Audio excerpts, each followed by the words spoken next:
ফাইনালে খেলবে দুদল, কিন্তু দুবাই আন্তর্জাতিক স্টেডিয়ামের এই প্রবেশ গেটগুলো দেখে তা বোঝার কোনো উপায় নেই। যেখানেই চোখ যায় শুধু নীলের ঢেউ দেখে মনে হচ্ছে যেন ফাইনালটা শুধু ইন্ডিয়াই জিতবে এবং ইন্ডিয়াই খেলবে। এখানে নিউজিল্যান্ড বলে কোনো দল নেই, নিউজিল্যান্ডের কোনো সাপোর্টার নেই। আমি আপনাদেরকে ছোট্ট করে দেখাতে চাই আসলে এই জনসমুদ্রে কতটা ভারতীয়দের আধিপত্য। আপনি দেখতে পাচ্ছেন আমরা যেই গেটে দাঁড়িয়ে আছি, শয়ের পর শ, হাজারের পর হাজার হাজার সমর্থক আসছেন টিম ইন্ডিয়াকে সাপোর্ট দিতে। আমি যতটুকু মনে করতে পারছি এখানে আসলে খুব একটা নিউজিল্যান্ডের সাপোর্টার আমি দেখেছি বলে মনে করতে পারছি না। আর টিম ইন্ডিয়ার এই জনসমুদ্র দেখে মনে হচ্ছে না এটা দুবাই।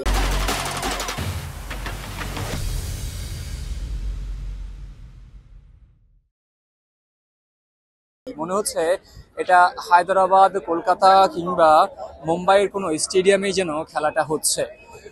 আর এখানকার ভারতীয় সমর্থকদের প্রত্যাশাটা খুবই স্বাভাবিক। তারা ভাবছেন যে প্রথম গ্রুপ পর্বের 3টা ম্যাচ, সেমিফাইনালের 1টা ম্যাচ, 4টা ম্যাচ যেহেতু ভারতীয়রা তাদেরকে হতাশ করেননি, তাই তাদেরকে ফাইনালেও কোনো রকম বেগ পেতে হবে না। কিন্তু প্রতিপক্ষ যখন নিউজিল্যান্ড, তখন অনেকের মধ্যেই সেই ভয়টাও কাজ করছে যে নাকি আবার কিউইরা শেষ পর্যন্ত ভারতীয়দের হৃদয় ভেঙে দেয়। তবে হৃদয় ভেঙে দিবে কিনা কেন উইলিয়ামসন এবং স্যান্টনারের দল সেটা সময় বলে দিবে। তবে এরই মধ্যে বেশ কিছু সমর্থকদেরকে আমরা দেখেছি যারা কিন্তু ভারত থেকে এসেছে শুধু এই ফাইনালটা দেখার জন্য।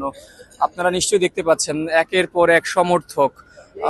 কেউ এসেছেন বন্ধু বান্ধব নিয়ে, কেউ একা একা এসেছেন, কেউ এসেছেন পুরো পরিবার নিয়ে। আপনারা সবাই জানেন ভারতীয়রা ক্রিকেট বলতেই খুবই পাগল। আর যদি টিম ইন্ডিয়া কোনো ফাইনালে ওঠে তাহলে তো কোনো কথাই নেই, তাদেরকে সমর্থন জোগাতে তাদের কোনো কমতি থাকে না। একদম তরুণ থেকে কিশোরী থেকে বৃদ্ধ বনি আবাল বনিতা যা আছে সবাই এসেছেন কিন্তু ইন্ডিয়াকে সাপোর্ট দিতে। একটা আফসোসও পুছিয়ে বাংলাদেশি হিসেবে, ইস যদি এই ফাইনালে বাংলাদেশ থাকতো। তাহলে আপনি একবার চিন্তা করুন, দুবাইয়ে যেসব প্রবাসী বাংলাদেশিরা আছেন, দুবাইয়ে যেসব বাংলাদেশি প্রবাসীরা আছেন, তারা কতটা উৎসাহ উদ্দীপনা নিয়ে এই ফাইনালটা দেখতে পারতেন। সে জায়গায় আসলে আমাদেরকে দেখতে হচ্ছে টিম ইন্ডিয়ার এই জনসমুদ্রকে। তবে টিম ইন্ডিয়া শেষ পর্যন্ত শিরোপাটা জিতবে কিনা সেটা না হয় আরো ঘন্টা 5-6 পরেই হয়তো উত্তরটা সবাই পেয়ে যাবেন। তবে তাদের সমর্থকদের এই উপস্থিতি দেখে মনে হচ্ছে এই ফাইনালটা যেন টিম ইন্ডিয়া জেতার জন্যই নামবে।